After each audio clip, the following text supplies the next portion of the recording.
3 वायुः संधानम् इति अधिलोकम् अथाधिज्योतिषम् अग्निः पूर्वरूपम् आदित्यः उत्तररूपम् आपः सन्धिः वैद्युतः संधानम् इति अधिज्योतिषम् अथाधिविद्यम् आचार्यः पूर्वरूपम् अन्तेवासी उत्तररूपम् विद्या सन्धिः प्रवचनम् संधानम् इति अधिविद्यम्। वायु इन दोनों को आपस में जोड़ने वाला तत्व है। इसके साथ ही लोकों से संबंधित संहिता का वर्णन यहाँ पूरा होता है। अब ज्योतियों से संबंधित संहिता का वर्णन किया जाता है। इसमें अग्नि पूर्व रूप है और सूर्य उत्तर रूप है। जल या मेघ इन दोनों की संधि या मध्य का रूप है तथा बिजली इन दोनों को जोड़ने वाली कड़ी है। इस प्रकार ये ज्योति विषयक संहिता कही गई है। इसके बाद विद्या से संबंधित संहिता का आरंभ होता है। इसमें गुरु यानी आचार्य पूर्व रूप है और उनके समीप रहकर शिक्षा ग्रहण करने वाला शिष्य उत्तर रूप है। उन दोनों के मिलने से उत्पन्न होने वाली विद्या ही संधि है और गुरु द्वारा दिया जाने वाला उपदेश ही इन दोनों को जोड़ने का माध्यम यानी संधान है। इस प्रकार ये विद्या विषयक संहिता कही गई है। वायु संधान है अर्थात जोड़ने वाली कड़ी है। प्रकृति के पांचों तत्वों में वायु की आवश्यकता होती है। तैत्तिरीयोपनिषद की महासंहिता में 5 अधिकरण बताए गए हैं। अधिलोक, अधिज्योतिष, अधिविद्य, अधिप्रज और अध्यात्म। इन पांचों अधिकरणों में वायु एक संयोजक यानी जोड़ने वाले के रूप में कार्य करता है। इसका संबंध सभी के साथ है। चूंकि वायु सबको आपस में जोड़ता है, इसलिए इसे पहले मंत्र के बजाय दूसरे मंत्र में प्रतीक के रूप में लिया गया है। इत्यधिलोकम कहकर यहाँ अधिलोक का प्रसंग पूरा किया गया है। अधिलोक के प्रसंग में हमने देखा कि पृथ्वी पूर्व रूपम द्यौ उत्तर रूपम।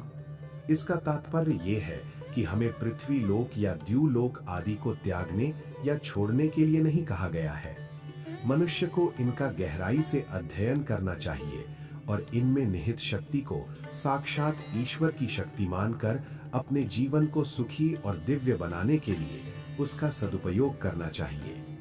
यहाँ ये समझना आवश्यक है कि केवल भौतिक रूप से जीवन को सुखी बना लेना ही पर्याप्त नहीं है। शारीरिक सुख और संतुष्टि तो पशुओं जैसे सुअर आदि के जीवन में भी होती है।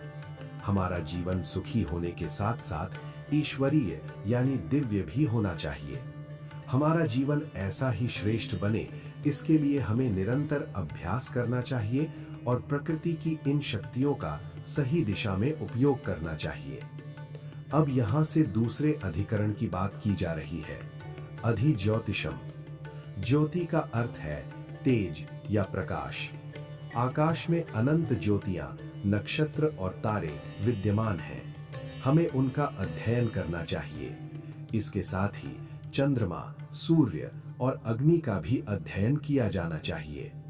इन सभी का ज्ञान प्राप्त करके मनुष्य को उस ज्ञान का उपयोग अपने आध्यात्मिक जीवन के विकास के लिए करना चाहिए। अधिज्योतिष हमें तेज की उपासना करना सिखाता है। इसका अंतिम लक्ष्य ये समझाना है कि आकाश में विद्यमान इस दिखाई देने वाले भौतिक तेज से भी परे एक परम सत्ता है जो साक्षात भगवान यानी परमात्मा है।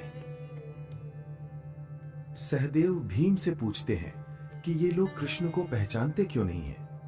दुर्योधन आदि कृष्ण को मारने निकले हैं। उस समय भीम उन्हें उत्तर देते हुए कहते हैं, आत्मा रामा विहित रतयो निर्विकल्पो समाधौ ज्ञानोत्सेकात् विघटित तमो ग्रंथयस्तत्वनिष्ठाः यम वीक्षन्ते कमपि तमसाम ज्योतिषाम वा परस्तात् तम मोहांधाः कथम अयम अमुम वेत्तुम देवम पुराणम। क्या कृष्ण को पहचानना कोई आसान बात है? कृष्ण सामने खड़े हों, दिखाई दे रहे हों, मात्र इतने से ही उन्हें नहीं पहचाना जा सकता। यदि साक्षात भगवान हमारे सामने आकर खड़े हो जाए तो उन्हें देखने और पहचानने के लिए भीतर साहस और वैसी बुद्धि होनी चाहिए। बुद्धि की वैसी तैयारी और उतना आध्यात्मिक विकास होने पर ही कृष्ण के यथार्थ रूप को समझा जा सकता है, अन्यथा नहीं। यम वीक्षन्ते कमपि तमसाम ज्योतिषाम वा परस्तात्। पर ब्रह्म का ऐसा ही वर्णन है जो अंधकार और लौकिक प्रकाश दोनों से परे है। अंततः ज्योति के माध्यम से ही मनुष्य पर ब्रह्म को पहचान सकता है। हमारे शास्त्रकार इसी तेज की उपासना को समझाते हुए कहते हैं, अग्नि ही पूर्व रूपम आदित्य उत्तर रूपम आपः संधि वैद्युतः संधानम इत्यधि ज्योतिषम। बिजली और आदित्य सूर्य ये सभी तेज के ही रूप हैं। श्रुति यहां उपलक्षण का प्रयोग करती है, अर्थात जहां सूर्य का नाम आता है वहां चंद्रमा स्वतः ही जुड़ जाता है। रामायण में प्रसंग आता है भी महर्षि विश्वामित्र राजा दशरथ के पास अपने यज्ञ की रक्षा के लिए राम को मांगने आए थे। उस समय विश्वामित्र केवल राम की ही मांग करते हैं। वे ये नहीं कहते कि राम और लक्ष्मण दोनों को भेजो, परंतु जैसे ही राम गए लक्ष्मण स्वतः ही उनके साथ चल दिए। उन दोनों के बीच ऐसा ऐक्य था कि लक्ष्मण को अलग से बुलाने की आवश्यकता ही नहीं पड़ी। राम अकेले संभव ही नहीं है। ये उसी प्रकार है जैसे किसी माता को निमंत्रण देने पर उसकी गोद में बैठे बच्चे को अपने आप निमंत्रण मिल जाता है। सूर्य और चंद्रमा का संबंध भी बिल्कुल ऐसा ही है। विद्युत, चंद्रमा और सूर्य ये सभी उसी ज्योति के रूप हैं। अग्नि ही पूर्व रूपम। पूर्व रूप का अर्थ है शुरुआत। तेज की शुरुआत अग्नि से होती है। आदित्य उत्तर रूपम और आदित्य उसका उत्तर रूप यानी अंतिम रूप है। हमारी संस्कृति में आरंभ से ही अग्नि पूजा का विधान समझाया गया है। हर शुभ कार्य अग्नि को साक्षी मानकर ही करने को कहा जाता है। वर वधू का विवाह भी अग्नि को साक्षी मानकर ही होता है। अन्य किसी लौकिक गवाह का उतना महत्व नहीं है। हमारे शास्त्रों के अनुसार अग्नि और भूदेव ब्राह्मण की साक्षी में ही विवाह होता है। यज्ञोपवीत यानी जनेऊ धारण करना हो तो वो भी अग्नि को साक्षी मानकर किया जाता है। प्राचीन काल में मित्रता भी अग्नि को साक्षी मानकर ही की जाती थी। उसका भी अपना एक बाकायदा संस्कार होता था। आज के समय में मित्रता की वो कीमत नहीं रही, क्योंकि आज सच्चे मित्र मिलते ही नहीं है। आज की दोस्ती तो केवल स्वार्थ की है। जब तक दूसरे से रोटी मिल रही है तब तक दोस्ती है। लाभ मिलना बंद हुआ कि दोस्ती भी खत्म। सेठ के साथ सिनेमा देखने जाने वाला चापलूस को मित्र थोड़े ही कहा जा सकता है। सुबह से शाम तक सेठ के आगे पीछे घूमने वाला व्यक्ति सेठ के मरने पर शायद शमशान तक चला भी जाए, परंतु जब सेठ की चिता जल रही होगी तब भी वो वहां खड़े होकर बाजार भाव की ही बातें कर रहा होगा। इस स्वार्थी संसार में सच्चे अर्थों में मित्र मिलना अत्यंत कठिन है। प्राचीन काल में सच्चे मित्र मिलते थे। मित्रता का रिश्ता लगभग विवाह के रिश्ते जैसा ही पवित्र और गहरा होता है। जिस प्रकार पति पत्नी अपनी अत्यंत गुप्त बातें एक दूसरे को बताते हैं, वैसे ही दो मित्र भी पूर्ण विश्वास के साथ अपनी गोपनीय बातें एक दूसरे से साझा करते हैं। सच्चे मित्र के लक्षण बताते हुए कहा गया है, गुह्यम च गुहति गुणान प्रकटी करोति, अर्थात सच्चा मित्र आपकी गुप्त बातों को छिपाकर रखता है और आपके सद्गुणों को सबके सामने प्रकट करता है। यही सच्ची मित्रता कहलाती है। पुराने समय में मित्रता का संबंध जोड़ते समय लोगों को आमंत्रित किया जाता था और अग्नि को साक्षी मानकर मित्रता की जाती थी। रामायण में जब भगवान राम और सुग्रीव मित्रता करते हैं, तब सुग्रीव कहते हैं कि अग्नि प्रज्वलित करें।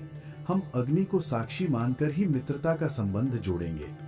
वहां अग्नि प्रज्वलित की गई और राम तथा सुग्रीव ने मित्रता की कस्में खाईं।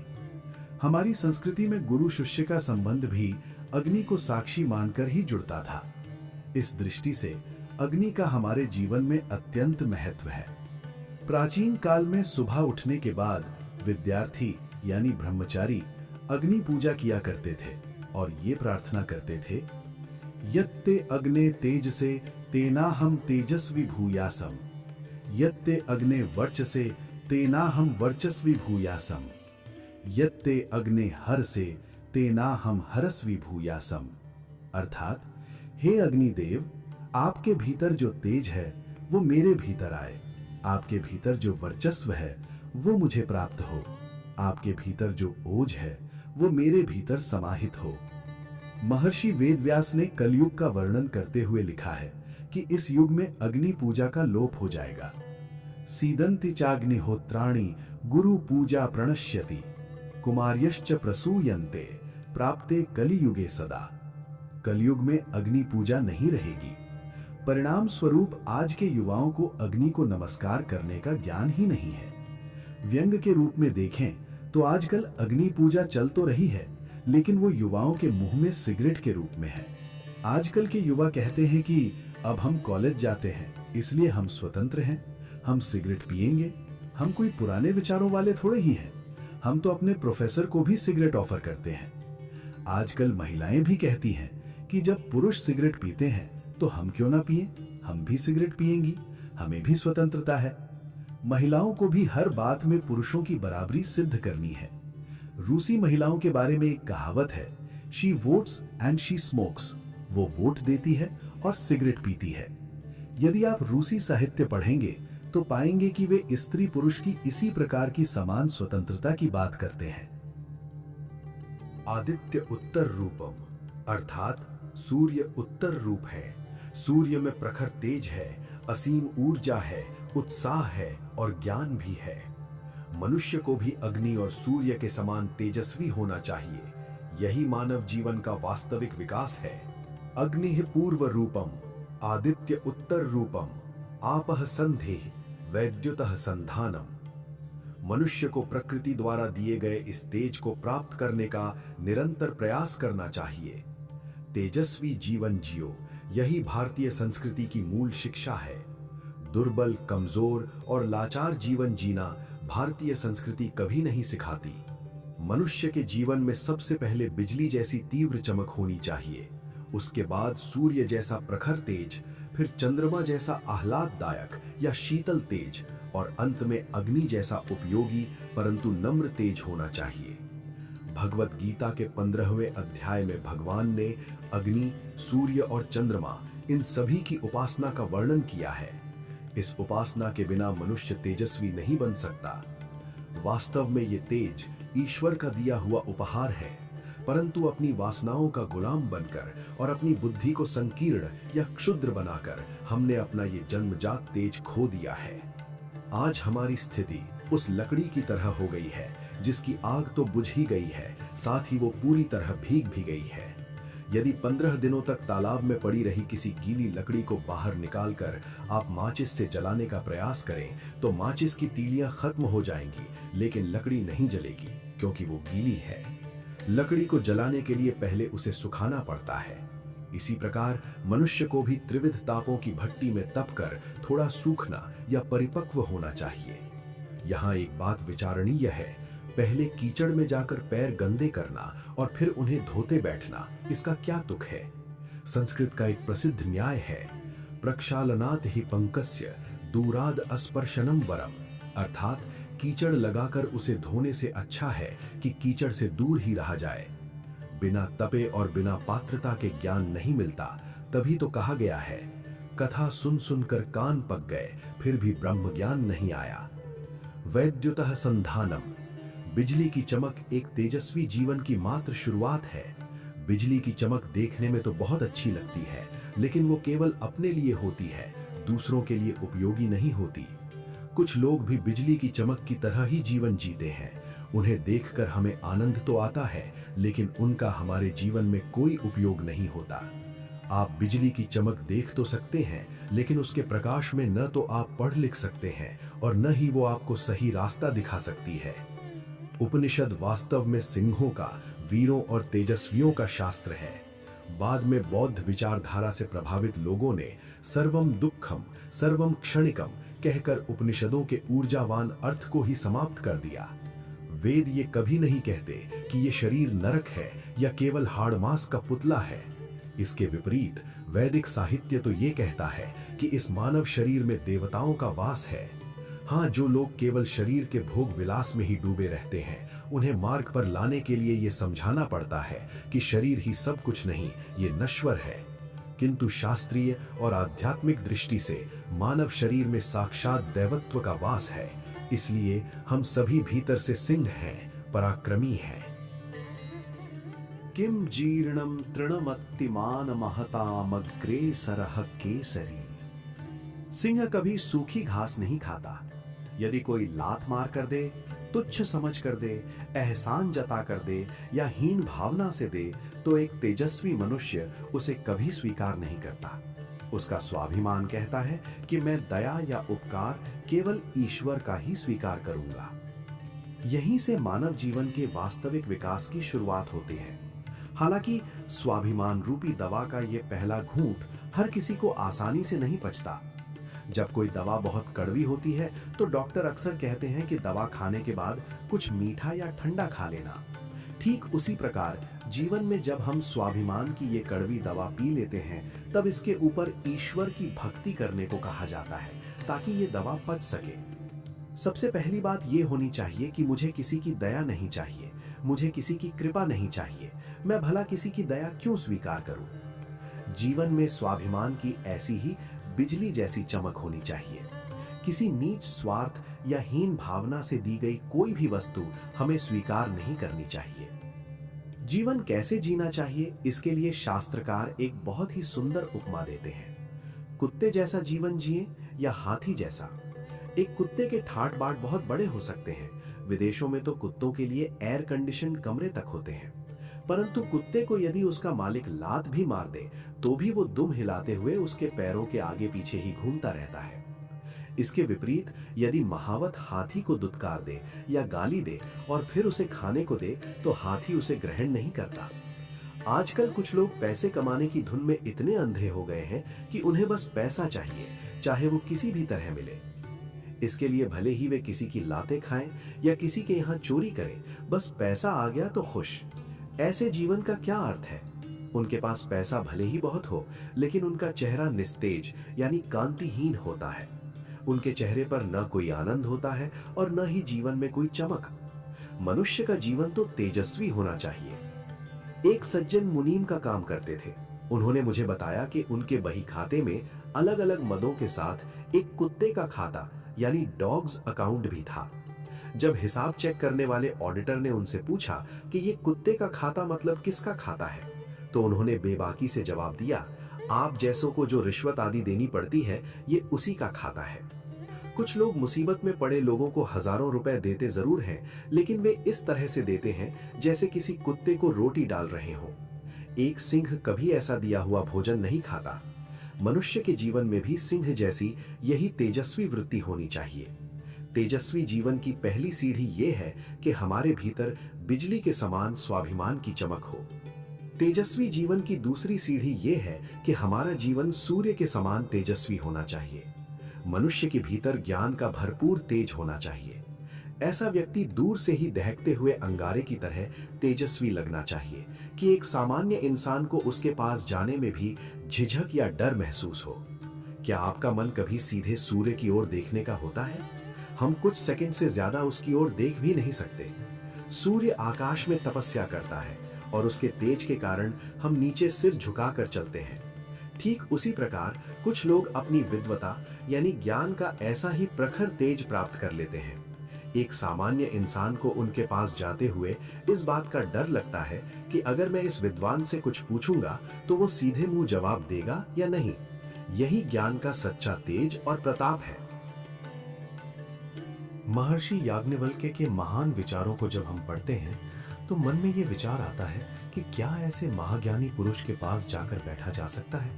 ये अत्यंत कठिन प्रतीत होता है। बहुत से लोगों के पास ज्ञान से उत्पन्न हुआ अत्यंत प्रखर तेज होता है, परंतु वह तेज दूसरों को जलाने वाला न बन जाए, इसके लिए उस तेज के साथ साथ चंद्रमा जैसी शीतलता और मधुरता भी होनी चाहिए। ऐसा संतुलित तेज नम्रता पूर्वक दूसरों के लिए उपयोगी बनता है। जिस व्यक्ति के पास ऐसा तेज होता है, उसके पास एक साधारण से साधारण व्यक्ति भी बिना किसी भय या झिझक के जा सकता है और आनंद प्राप्त कर सकता है। तेज की ये अलग अलग कक्षाएं हैं। इन्हें प्राप्त किए बिना आत्म साक्षात्कार यानी सेल्फ रियलाइजेशन नहीं हो सकता और न ही आध्यात्मिक विकास संभव है। हमारे ऋषियों का जीवन धधकते हुए अंगारे के समान प्रखर और तेजस्वी दिखाई देता है, परंतु इसके साथ ही वे इतने सरल और सहज भी होते हैं कि किसी का भी मन उनकी गोद में जाकर बैठने को कर जाए। कोई अत्यंत दुर्बल या डरा हुआ इंसान भी निर्भय होकर ऋषि के पास जाकर अपना दुखड़ा सुना सकता है। सूर्य का तेज अत्यंत प्रखर है और चंद्रमा का तेज शीतलता देने वाला है, परंतु सूर्य और चंद्रमा दोनों ही हमसे बहुत दूर हैं। इसके विपरीत अग्नि हमारे अत्यंत समीप है। अग्नि हमारे बीच आकर बैठती है। मनुष्य का तेज भी अग्नि के समान ही विनम्र और दूसरों के लिए उपयोगी होना चाहिए। तेजस्विता के इन अलग अलग स्तरों को ऊपर चढ़ने वाली सीढ़ियों के बजाय कक्षाएं कहना अधिक उचित होगा। हमारे जीवन में इन सभी कक्षाओं के तेज का एक सुंदर मिश्रण होना चाहिए। यदि आपके स्वभाव में केवल चंद्रमा जैसी शीतलता है, परंतु ज्ञान का प्रखर तेज नहीं है, तो काम नहीं चलेगा। इसी तरह यदि आपके पास सूर्य के समान तेजस्विता और ज्ञान है, आपकी बुद्धिमत्ता और कार्यक्षमता अत्यंत प्रबल है, परंतु चंद्रमा जैसी मधुरता नहीं है, तब भी काम नहीं चलेगा। आपह संधि अर्थात जल इन दोनों के बीच की संधि यानी जोड़ने वाला है। मनुष्य के पास जल के समान उत्साह बढ़ाने वाला तेज भी होना चाहिए। हमारा तेज केवल दूसरों को जलाने वाला या सिर्फ क्षणिक चमक दिखाने वाला नहीं होना चाहिए। हमारे शास्त्रकारों ने स्पष्ट कहा है कि जल में भी तेज विद्यमान होता है, भले ही एक सामान्य व्यक्ति को ऐसा न लगे। जल पूरे संसार में एक अद्भुत उत्साह का संचार करता है।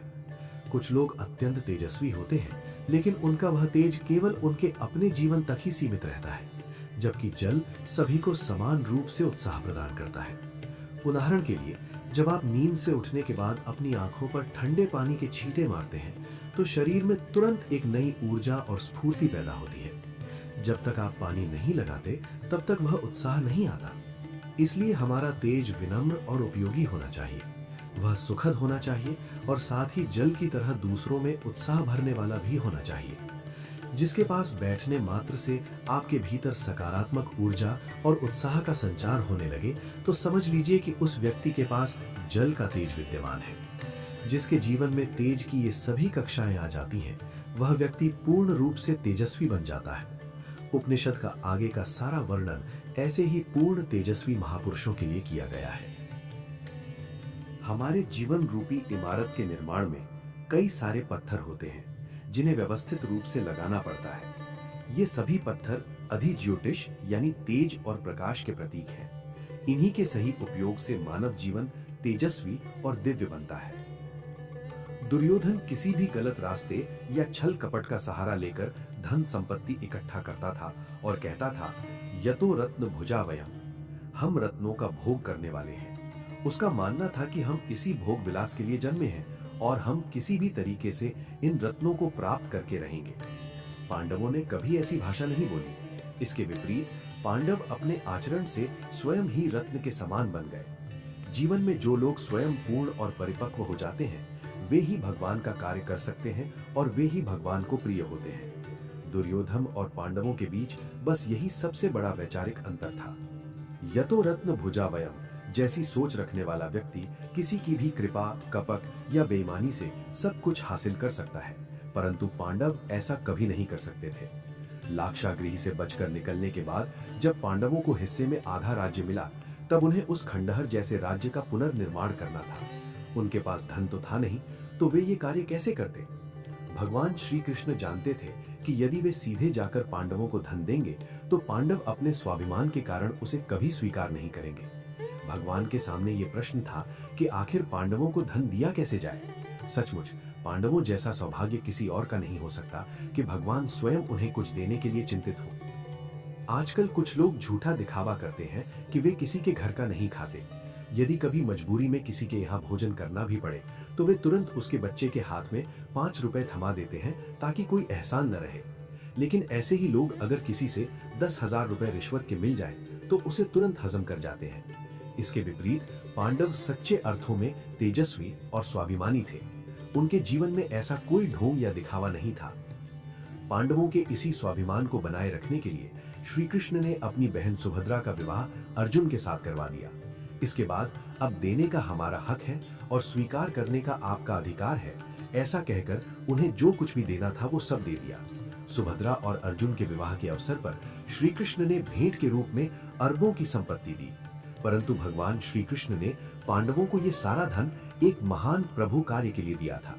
श्री कृष्ण को 100% विश्वास था कि पांडव इस सारी संपत्ति का उपयोग अपनी विलासिता में नहीं, बल्कि संस्कृति के पुनरुत्थान यानी पुनर्निर्माण के लिए करेंगे और आगे चलकर पांडवों ने ये करके भी दिखाया। महाभारत में इस प्रसंग से जुड़े श्लोक विशेष रूप से पढ़ने योग्य हैं। आजकल कुछ कम्युनिस्ट यानी साम्यवादी विचारधारा के लोग भी महाभारत पढ़ने लगे हैं। हालांकि उनके पढ़ने का नजरिया बिल्कुल अलग होता है। वे आम लोगों की आस्था को डिगाने और श्री कृष्ण को नीचा दिखाने के उद्देश्य से महाभारत पढ़ते हैं। इसे पढ़कर वे तर्क देते हैं कि ये सब केवल एक काल्पनिक कथा, माइथोलॉजी है। इतना अधिक धन कोई किसी को कैसे दे सकता है, ये तो संभव ही नहीं लगता। परंतु जब तक लोगों की भगवान श्री कृष्ण पर अटूट और जबरदस्त श्रद्धा है, तब तक ऐसे आलोचकों की कोई चाल सफल नहीं हो सकती। पांडवों ने अपने 19 वर्षों के शासनकाल में समाज की पूरी तस्वीर बदलकर दिखा दी थी। इसके बाद जब युधिष्ठिर द्यूत में सब कुछ हार गए, तब भगवान श्री कृष्ण के सामने फिर से एक बड़ा प्रश्न खड़ा हो गया। उस समय उनके करीबियों ने श्री कृष्ण के पास जाकर कहा कि यह तो दिन दहाड़े की गई साफ साफ लूट है। हम कौरवों के साथ युद्ध करेंगे, उन्हें हराएंगे और अपनी सारी संपत्ति वापस प्राप्त कर लेंगे। पांडव चूंकि वचनबद्ध हैं, इसलिए वे तो वनवास के लिए जंगल में जाएंगे, लेकिन हम उनके स्थान पर अभिमन्यु को राजगद्दी पर बैठा देंगे।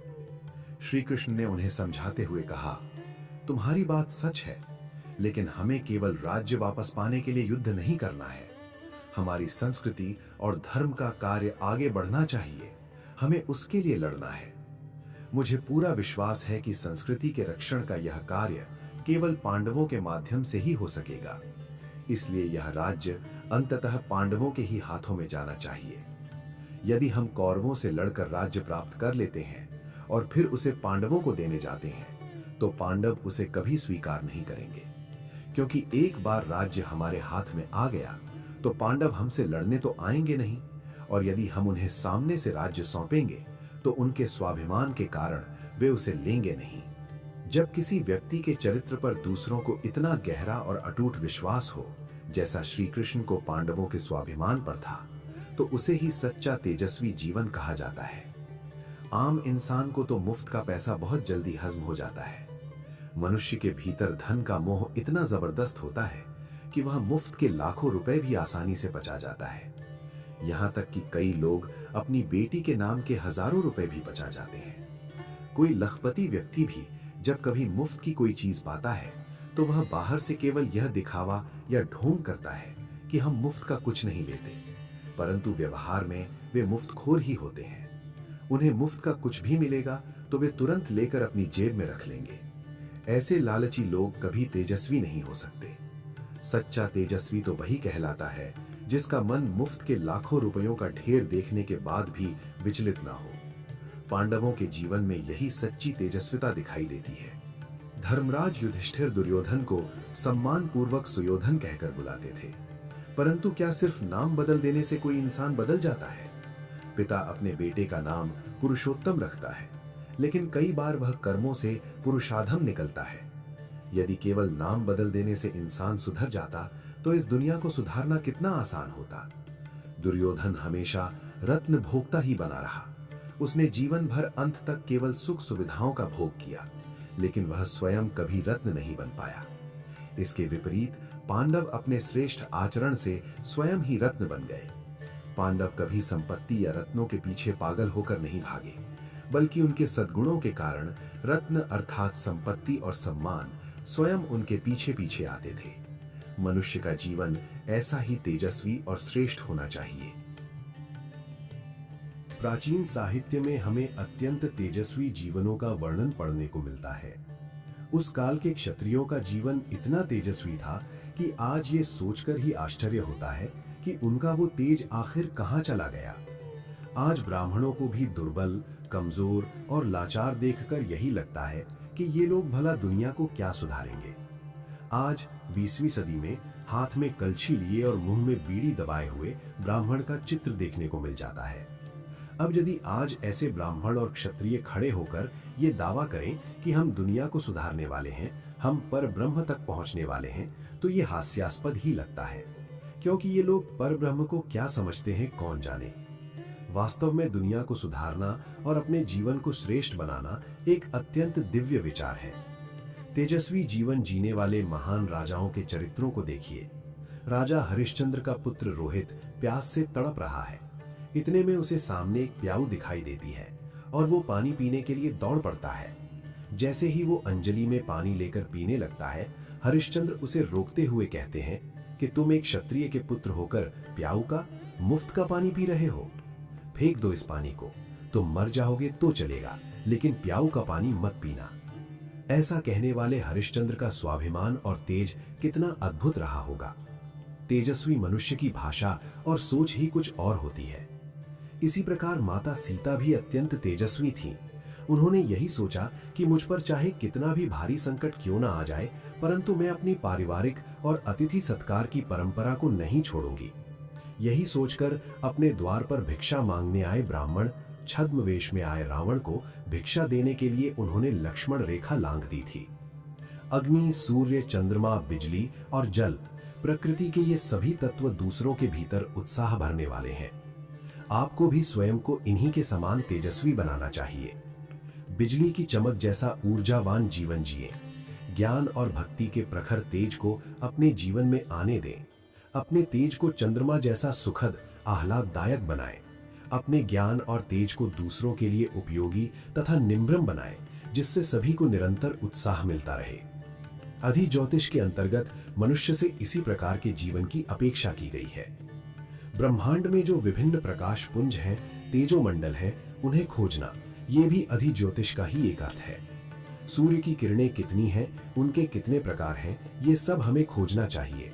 हमारे अथर्व वेद में इसका अद्भुत संकलन मिलता है। सूर्य की किरणें कई प्रकार की होती हैं। कुछ में लालिमा होती है तो कुछ काली, अदृश्य या पराबैंगनी होती हैं। उन विभिन्न किरणों को पहचान कर और उन्हें अलग अलग करके उनका उपयोग विभिन्न रोगों के उपचार यानी सूर्य रश्मि चिकित्सा के लिए किया जा सकता है। कुछ विशेष किरणों को अन्य किरणों से पृथक करके अपने शरीर पर एक निश्चित कोण से ग्रहण करने की विद्या का अभ्यास होना चाहिए। इस प्रकार भौतिक और वैज्ञानिक दृष्टि से भी हमें अधिज्योतिष का अध्ययन करना है, ताकि मानव जीवन पूरी तरह से निरोगी बन सके। अपने जीवन को निरोगी और तेजस्वी बनाने के बाद ही तैत्तिरीयोपनिषद का अध्ययन करना चाहिए। अथ अधिविद्यम। अधिविद्या का अर्थ है शिक्षा। हमारा भौतिक जीवन श्रेष्ठ होना चाहिए, जीवन तेजस्वी होना चाहिए, और इस सब के मूल में सही शिक्षा का होना अत्यंत आवश्यक है। हमें अपना जीवन कैसे जीना चाहिए और इस जीवन का वास्तविक अर्थ क्या है, ये सब शिक्षा ही हमें समझाती है। आचार्यः पूर्व रूपम अंतेवास्योत्तर रूपम विद्या संधेहि प्रवचनम संधानम इति अधिविद्यम। इसमें आचार्य पूर्व रूप है और अंतेवासी यानी पास रहकर विद्या ग्रहण करने वाला शिष्य उत्तर रूप है। इन दोनों के मध्य संबंध स्थापित करने वाली कड़ी विद्या है, और इस विद्या का मिलन कराने वाला माध्यम गुरु का प्रवचन यानी उपदेश है। इस प्रकार ये अधिविद्य है। मनुष्य को इन अधिकरणों और इस महान संहिता की उपासना करनी चाहिए। विद्या जीवन की सबसे बड़ी पूंजी है। इंसान को जैसी शिक्षा मिलती है, उसका व्यक्तित्व भी वैसा ही बन जाता है। किसी व्यक्ति के पास बहुत सारा धन हो तो इसका मतलब ये नहीं कि वो तेजस्वी भी होगा। बड़े घर में जन्म लेने से किसी को जन्मजात अधिकार मिल सकते हैं, वो पैदाइशी अमीर हो सकता है, लेकिन केवल धन के कारण कोई तेजस्वी नहीं बन जाता। शिक्षा केवल बाहरी चमक दमक वाली नहीं होनी चाहिए, बल्कि वो जीवन ग्राही होनी चाहिए। मान लीजिए आज कोई व्यक्ति गणित विषय से एमए कर ले, लेकिन गणित के पास जीवन की किसी उलझन का जवाब नहीं है। जीवन कैसे जीना है, मैं कहां से आया हूं, मुझे कहां जाना है, दूसरों के साथ कैसे रिश्ते निभाने हैं, इन सभी बातों का मार्गदर्शन गणित या किसी अन्य किताबी विषय से नहीं मिलता। किताबी ज्ञान का ही परिणाम है कि आज एक व्यक्ति बहुत ही बेहतरीन डॉक्टर तो बन जाता है, लेकिन उसे अपनी पत्नी के साथ कैसा व्यवहार करना है ये नहीं आता और नौबत तलाक तक पहुंच जाती है। वो अपने विषय का विशेषज्ञ तो है, परंतु विद्वान नहीं है। विशेषज्ञ और विद्वान होने में बहुत बड़ा अंतर है। जिसे हम सच्चा विद्वान कहते हैं वो कैसा होता है? सत्यम तपो ज्ञानम अहिंसता च विद्वत प्रमाणम सुशीलता च एतानि योधार्यते स विद्वान न केवलम यह पठते स विद्वान। अर्थात सत्य, तप, ज्ञान, अहिंसा, विद्वता का प्रामाणिक ज्ञान और सुशीलता। जो व्यक्ति इन सभी सद्गुणों को अपने भीतर धारण करता है वही सच्चा विद्वान है, केवल किताबें पढ़ने वाला विद्वान नहीं होता। आज इंसान को मूलभूत और जीवनग्राही शिक्षा मिलनी चाहिए, लेकिन दुर्भाग्य से उसी की सबसे अधिक उपेक्षा की जा रही है। इसका परिणाम ये होता है कि जब इंसान के 50-60 साल की उम्र में बाल सफेद हो जाते हैं, तब वो किसी सन्यासी के पीछे पीछे भागता है और कहता है कि मुझे ब्रह्म के दर्शन कराओ। ऐसे व्यक्ति को ये समझाना चाहिए कि तुम्हारी बुनियाद ही गलत पड़ी है। यदि जीवन की नींव मजबूत हो तभी ब्रह्म की झलक मिल सकती है। आज जहां बुनियाद ही कच्ची है और जीवनग्राही शिक्षा का अभाव है, वहां इंसान सिर्फ किताबें रटकर जी रहा है। आज स्थिति ये है कि किताबों की शिक्षा दुनिया के काम नहीं आ रही और दुनिया की असली शिक्षा किताबों में नहीं है। सब कुछ उल्टा पुल्टा हो गया है। लोग बड़ी बड़ी डिग्रियां हासिल कर लेते हैं, लेकिन इस ज्ञान का आधार ही बिल्कुल अलग है। शिक्षा ऐसी होनी चाहिए जो जीवनग्राही और जीवन स्पर्शी हो। यदि समाज में लोगों को ऐसी शिक्षा नहीं मिल रही है तो उस समाज को बिगड़ा हुआ और अधार्मिक ही समझना चाहिए। सच्चा आचार्य कौन है? आचार्यः पूर्व रूपम। प्राचीन काल में जब महान तपोवन गुरुकुल चला करते थे, उस समय सच्चे आचार्य ही पूर्व रूप हुआ करते थे। आज स्कूलों में जो पढ़ाते हैं, क्या वे सच्चे अर्थों में आचार्य हैं? आज तो कुछ लोगों का केवल उपनाम ही आचार्य रह गया है। वास्तव में आचार्य किसे कहा जाता है? आचिनोति च शास्त्राणि आचार्य स्थापयत्यपि स्वयं आचरते यस्मात् तस्मादाचार्य उच्यते। जिस व्यक्ति की दृष्टि केवल स्वार्थ या मुनाफे पर टिकी नहीं है, जिसकी सोच संकीर्ण नहीं है, जो शास्त्रों के अनुसार सोचता है, और सबसे बड़ी बात, जो बड़े से बड़े और कठिन से कठिन शास्त्र के ज्ञान को केवल बोलता नहीं बल्कि स्वयं अपने आचरण में उतार कर दिखाता है तथा शास्त्रों के अनुकूल व्यवहार करता है, उसी को सच्चा आचार्य कहा जाता है। जो गुरु के अत्यंत समीप रहकर विद्या ग्रहण करता है उसे अंतेवासी कहा जाता है। जब गुरु और शिष्य दोनों जीवन विकास के आध्यात्मिक मार्ग पर अग्रसर होते हैं, तब वे दोनों ही निरंतर अपने अपने जीवन का विकास साध रहे होते हैं। इस यात्रा में दोनों की भूमिका एक समान होती है। व्यावहारिक दुनिया में आमतौर पर यही देखा जाता है कि एक व्यक्ति दूसरे व्यक्ति को पढ़ा रहा है, परंतु यहाँ उपनिषद के इस संदर्भ में ये भूमिका वैसी नहीं है। इसीलिए यहाँ केवल शिष्य या विद्यार्थी कहने के बजाय अंतेवासी शब्द का प्रयोग किया गया है। सच्चा अंतेवासी बनने का अर्थ है गुरु के प्रति संपूर्ण समर्पण। जब शिष्य के हृदय की गहराई से ये भाव उत्पन्न हो जाए कि मैं पूरी तरह से इनका हो जाऊं, तब जाकर जीवन में सच्चा अंतेवासीपन आता है। ये कोई साधारण या सामान्य बात नहीं है। महाभारत के युद्ध क्षेत्र में अर्जुन के जीवन में भी भगवान श्री कृष्ण के प्रति ऐसी ही अत्यंत गहरी शिष्यत्व की भावना जागृत हुई थी। उस संपूर्ण समर्पण के भाव से भरकर ही उसने गीता में कहा था, शिष्यस्ते हम शाधिमाम त्वाम प्रपन्नम, अर्थात हे प्रभु, मैं आपका शिष्य हूं और आपकी शरण में आया हूं, कृपया मेरा मार्गदर्शन करें। अंतेवासी का अर्थ है समीप, पास बैठने वाला। जब कोई निरंतर गुरु के समीप रहता है तो उसे गुरु के दोष भी दिखाई देने लगते हैं। वास्तव में वे दोष नहीं होते, परंतु सामान्य मनुष्य को वे दोष ही प्रतीत होते हैं। गुरु के पास रहने पर अक्सर हमें लगता है कि ये भी तो बिल्कुल हमारे जैसे ही दिखते हैं, बस शायद हमसे थोड़ा बहुत अधिक जानते होंगे। वे भी हमारी तरह ही जीवन जीते हैं, हंसते हैं और कभी कभी हंसी मजाक भी करते हैं। कभी कभी उनसे भी मानवीय भूलें हो जाती हैं। ये सब देखकर अक्सर शिष्य की श्रद्धा टूट जाती है, उसके विश्वास में दरार आ जाती है और प्रेम का पौधा मुरझा जाता है। परंतु जिसके जीवन में निरंतर पास रहने पर भी ऐसा नहीं होता और जिसकी श्रद्धा अडिग रहती है, वही सच्चा अंतेवासी बन सकता है। मनुष्य को पास रहने पर यह लगने लगता है कि जैसे मेरे शारीरिक धर्म है वैसे ही इनके भी हैं। ऐसा सोचने वाला व्यक्ति शायद गुरु को नमस्कार तो कर ले, लेकिन वो अंतेवासी नहीं कहला सकता। अंतेवासी की सच्ची परीक्षा गुरु के निरंतर सानिध्य यानी निकटता में रहने में ही है। उस स्थिति में भी वो दृढ़ रहे, उसकी श्रद्धा उतनी ही पक्की रहे, ये दुनिया की सबसे कठिन बात है। क्योंकि अत्यधिक परिचय यानी निकटता होने के बाद अक्सर ये लगने लगता है कि ये तो रोज की बात है। इसी संदर्भ में एक सुंदर श्लोक है, अति परिचयाद अवज्ञा संतत गमनाद अनादरो भवति मलये भिल्लु पुरंधई चंदन तरुम ईंधनम कुरुते। अर्थात अत्यधिक परिचय से अवज्ञा होने लगती है और बार बार जाने से आदर कम हो जाता है। जैसे मलय पर्वत पर रहने वाली भीलनी चंदन के पेड़ की लकड़ियों का उपयोग भी चूल्हा जलाने के ईंधन के रूप में करती है, क्योंकि चंदन उसके लिए रोज की साधारण चीज बन जाती है। निरंतर पास बैठने से व्यक्ति का महत्व कम लगने लगता है, परंतु जिसके मन में गुरु का महत्व कभी कम नहीं होता, वही सच्चा अंतेवासी है। उसका हृदय अत्यंत विशाल होता है।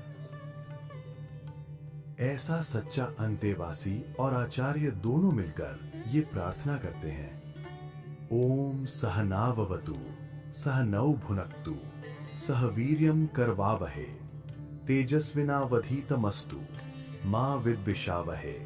ओम शांति शांति शांति।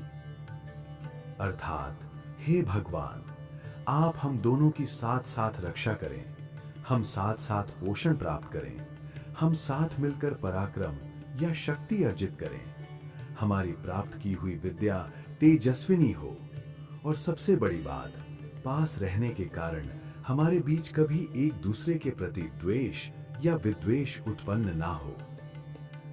वास्तव में ये द्वेष ना होने की प्रार्थना केवल अंतेवासी यानी शिष्य की दृष्टि से ही आवश्यक है, आचार्य की दृष्टि से नहीं। ऐसा इसलिए क्योंकि आचार्य तो पहले ही महानता के शिखर पर पहुंच चुके हैं। वे अंतेवासी की छोटी मोटी कमियां या क्षुद्रता देखने के बाद भी उसे अपने मन से नहीं उतारते, बल्कि हमेशा इसी प्रयास में रहते हैं कि इसे कैसे सुधारा जाए। विद्या संधि। आचार्य और अंतेवासी दोनों विद्या के माध्यम से ही एक दूसरे के समीप आते हैं। आखिर शिष्य को गुरु के पास जाना ही क्यों चाहिए? आजकल लोग ऐसे गुरुओं को खोजते हैं जो उन्हें अधिक पैसा कमाने का आशीर्वाद दे सकें। लोग सन्यासियों के पीछे इसलिए भागते हैं क्योंकि वे कहते हैं, बेटा तेरा भला हो जाएगा। ये सच है कि गुरु के सानिध्य में रहने से व्यक्ति का भला हो ही जाता है, लेकिन केवल इसी भौतिक स्वार्थ के लिए उनके पास नहीं जाना चाहिए। गुरु के पास जाकर क्या मांगना चाहिए? इत्र की दुकान पर जाकर मिट्टी का तेल नहीं मांगा जाता। उसी प्रकार गुरु के पास जाकर तो केवल चैतन्य, प्रेम और ज्ञान की ही याचना करनी चाहिए। आचार्य और अंतेवासी के संबंध को जोड़ने वाली कड़ी विद्या ही है। विद्या किसे कहते हैं? सा विद्या या विमुक्तये, अर्थात जो हमें मुक्त करे यानी मुक्ति में सहायक हो, वही सच्ची विद्या है। ये मुक्ति मुख्य रूप से 3 प्रकार की होती है: भय मुक्ति, विकार मुक्ति और रोग मुक्ति। मनुष्य के भीतर जो जीवन का भय या मृत्यु का डर है, वो दूर होना चाहिए। उसे अपने विकारों यानी मानसिक बुराइयों से पूरी तरह मुक्त होना चाहिए। विकार हमें अपने इशारों पर नचाते रहें, हमें इतना कमजोर और क्षुद्र नहीं होना चाहिए। वास्तव में जो इस मुक्ति के मार्ग में सहायक हो, वही विद्या कहलाती है। बाकी सब तो केवल कला है। आज के समय में हम कला और विद्या के बीच का अंतर ही भूल गए हैं। हम पढ़ने वाले हर बच्चे को विद्यार्थी कह देते हैं। यदि कोई लड़का इंजीनियरिंग कॉलेज में पढ़ता है तो हम कहते हैं कि वो विद्या ग्रहण कर रहा है। लेकिन ऐसी शिक्षा का जीवन के वास्तविक विकास से कोई संबंध नहीं होता। वहां से केवल आजीविका यानी रोटी कमाने का ज्ञान मिलता है। फिर भी उन संस्थानों के बाहर बड़े बड़े अक्षरों में लिखा होता है, सा विद्या या विमुक्तये, जबकि यथार्थ में वो विद्या नहीं, कला है। कोई यदि टेक्सटाइल इंडस्ट्री की पढ़ाई करने जाता है तो वो एक कला सीख रहा है, विद्या नहीं। हमारे शास्त्रों में 14 विद्याएं और 64 कलाएं बताई गई हैं। जो शिक्षा जीवन को स्पर्श करती है, उसी में जीवन को एक सही आकार देने का सामर्थ्य होता है। ऐसी विद्या प्राप्त करने के लिए ही सच्चे आचार्य के पास जाना चाहिए। उनके पास जाकर क्या मांगना चाहिए? यही मांगना चाहिए कि मेरे जीवन को एक सही दिशा और आकार मिले, और इसके लिए मैं पूरी मेहनत करूंगा। मनुष्य के जीवन को आकार देना बहुत कठिन कार्य है। इंसान कोई मिट्टी का लोंदा तो है नहीं कि उसे थपकी मारकर मनचाहा आकार दे दिया जाए। आजकल लोग तथाकथित गुरुओं के पास जाकर तरह तरह की सांसारिक चीजें मांगते हैं, और वे गुरु उन्हें देते भी हैं। धन्य है ऐसे गुरु और धन्य है ऐसे शिष्य। जहां गुरु और चेला दोनों ही पाखंडी इकट्ठे हो जाएं, वहां राम कैसे अवतरित होंगे? वहां तो रावण ही नाचेगा। रामलीला में कोई राम का वेश धारण कर ले तो वो सचमुच का राम थोड़ी ही बन जाता है। आज बाजार में तरह तरह के ढोंगी गुरु बैठे हैं। कोई ब्रह्म के दर्शन कराने का दावा करता है तो कोई साक्षात भगवान से मिलाने का। ये लोग बाकायदा बोर्ड लगाकर विज्ञापन देते हैं, 3 दिन में भगवान के दर्शन। मुंबई जैसे शहर में, जिसे बहुत आधुनिक और सभ्य माना जाता है, मैंने एक विज्ञापन पढ़ा था, 3 दिन में शिवजी के दर्शन। इस तरह के दर्शन कराने वाला कोई सिद्ध पुरुष नहीं, बल्कि कोई महान जादूगर ही हो सकता है। सालों पहले एक सज्जन मेरे पास आए और बोले, शास्त्री जी, चलिए एक महात्मा भगवान के दर्शन करा रहे हैं, बस एक नारियल और 5 रुपए चढ़ाने हैं। मैंने मना कर दिया कि मुझे भगवान के दर्शन करने नहीं जाना। उन्हें लगा कि शायद मैं 5 रुपए खर्च नहीं करना चाहता, इसलिए वे बोले, आप चलिए तो सही, आपके 5 रुपए मैं दे दूंगा। मैंने उनसे कहा, अगर कोई केवल 5 रुपए में भगवान के दर्शन करा रहा है तो उसे कोई थिएटर ही खोल लेना चाहिए। वास्तव में लोग गतानुगतिक होते हैं। यदि भगवान इस तरह से इतने सस्ते में मिल जाते तो श्रुति, उपनिषद, गीता और वेदों की आवश्यकता ही क्या रह जाती। इस भेड़ चाल को एक दृष्टांत से समझिए। एक बार गांव के 3 मित्र गांव से बाहर घूमने गए। वहां हनुमान जी की एक बड़ी मूर्ति थी। उनमें से एक ने मूर्ति की नाभि में उंगली डाल दी। अंदर एक बिच्छू बैठा था, जिसने उसे जोरदार डंक मार दिया। उसने तुरंत अपनी उंगली बाहर निकाली और दर्द छिपाते हुए झूठ बोला, अरे अंदर तो बहुत ही ठंडक है, तुम भी उंगली डालकर देखो। यह सुनकर दूसरे मित्र ने भी उंगली डाली और उसे भी बिच्छू ने डंक मार लिया। वह सारी बात समझ गया, लेकिन उसने सोचा कि अब मेरा तीसरा दोस्त क्यों बच जाए। उसने भी तीसरे से वही बात कही। तीसरे ने भी उंगली डाली और बिच्छू का डंक खाया। संसार में कुछ लोग ऐसे ही धूर्त होते हैं। जब वे खुद किसी के हाथों ठगे जाते हैं या बेवकूफ बन जाते हैं तो सोचते हैं कि मैं अकेला ही मूर्ख क्यों बनूं। फिर वे दूसरों को भी मूर्खता करने के लिए प्रेरित करते हैं। ऐसे तमाम लोगों को लगता है कि भगवान कहीं लावारिस पड़े हैं जो किसी भी ढोंगी के पास जाकर आसानी से मिल जाएंगे। एक व्यक्ति ने किसी स्वाध्याय के सामने एक गुरु की बहुत प्रशंसा की। उधर गुरु के पास जाकर उसके चेले ने भी उस स्वाध्याय की प्रशंसा करते हुए कहा कि ये व्यक्ति बहुत पढ़ा लिखा और स्वाध्यायी है। ये सुनकर गुरु को लगा कि इस व्यक्ति से सावधान रहना चाहिए और इससे पूरी तरह तर्क के साथ बात करनी पड़ेगी। जब वो स्वाध्यायी गुरु के पास पहुंचा तो उसने कहा, मुझे वैकुंठ चाहिए। गुरु ने कहा, जाओ, तुम्हें वैकुंठ मिलेगा। स्वाध्यायी ने पूछा, कैसे मिलेगा? गुरु ने अपना ज्ञान बघारते हुए कहा, तुम्हारे पास माया यानी धन संपत्ति है और तुम्हें उससे बहुत अधिक लगाव है। तुम इस माया का त्याग कर दो तो तुम्हें वैकुंठ मिल जाएगा। ब्रह्म की ओर आकर्षित होने के लिए माया को छोड़ना पड़ता है। महर्षि पतंजलि ने भी योग दर्शन में कहा है, दृष्टानुश्रविक विषय वितृष्णस्य वशीकार संज्ञा वैराग्यम। इसलिए तुम अपनी सारी संपत्ति इस मठ को सौंप दो तो तुम्हें वैकुंठ मिल जाएगा। स्वाध्यायी ने कहा, ठीक है, पहले आप मुझे गुरु मंत्र दीजिए, फिर मैं अपनी सारी संपत्ति आपको दे दूंगा। गुरु को समझ आ गया कि ये स्वाध्यायी इतनी आसानी से बातों में आने वाला नहीं है। उसने जल्दी से उसके कान में कोई मंत्र फूंक दिया और कहा, जाओ, अब तुम्हें वैकुंठ मिल जाएगा। लाओ, अब मेरी दक्षिणा दो। स्वाध्यायी ने तुरंत एक कागज लिया और कहा, ये लीजिए, मैं इस कागज पर मुंबई, अहमदाबाद और दिल्ली सब आपके नाम लिख कर दे रहा हूं, रख लीजिए। ये देखकर गुरु महाराज चिढ़ गए और गुस्से में बोले, मुंबई, अहमदाबाद और दिल्ली क्या तेरे बाप की जागीर है जो तू मुझे दे रहा है? इस पर स्वाध्यायी ने करारा जवाब देते हुए कहा, तो क्या वैकुंठ आपके बाप का है जो आप मुझे दे रहे हैं? लोग ये समझते ही नहीं हैं कि कि गुरु के पास जाकर वास्तव में क्या प्राप्त करना चाहिए। गुरु से तो एक जीवंत और तेजस्वी जीवन की प्रेरणा प्राप्त करनी चाहिए, ताकि हमारे जीवन को एक सही आकार और दिशा मिल सके। एक सच्चे आचार्य और अंतेवासी के बीच का संबंध केवल जीवन के वास्तविक विकास के लिए ही जुड़ता है। जहां इस प्रकार के सच्चे आचार्य और अंतेवासी होते हैं, वहां आचार्य जो भी बोलते हैं उसे प्रवचन कहा जाता है। बाकी कोई कुछ भी बोले वो केवल वचन है। वचन और प्रवचन में बहुत बड़ा अंतर होता है। प्रवचन में वक्ता और श्रोता के बीच एक गहरा प्रेम होना चाहिए। दोनों के बीच आत्मीयता और एक रूपता होनी चाहिए। इसके विपरीत, जहां वक्ता और श्रोता एक दूसरे को जानते तक नहीं, जहां उनके बीच कोई आपसी संबंध या प्रेम नहीं होता, वहां जो कुछ बोला जाता है उसे केवल लेक्चर या व्याख्यान कहा जाता है।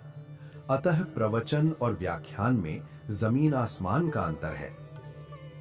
आजकल प्रवचन शब्द बहुत ही घिसा पिटा हो गया है।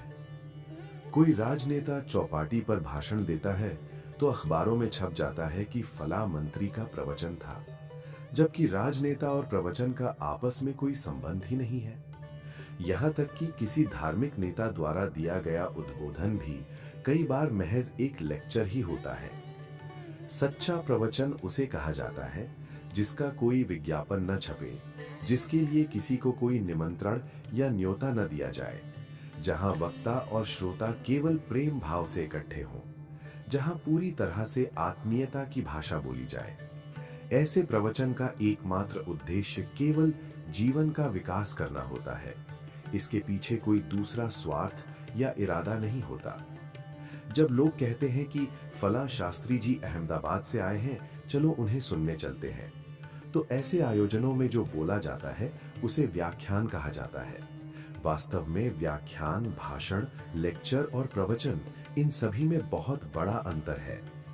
प्रवचन की सबसे सुंदर और सटीक परिभाषा यही है, जहां वक्ता के मुख रूपी चंद्रमा को देखकर श्रोता के हृदय रूपी सागर में भावों का ज्वार आ जाए और अपने श्रोताओं को देखकर वक्ता का मन खिल उठे।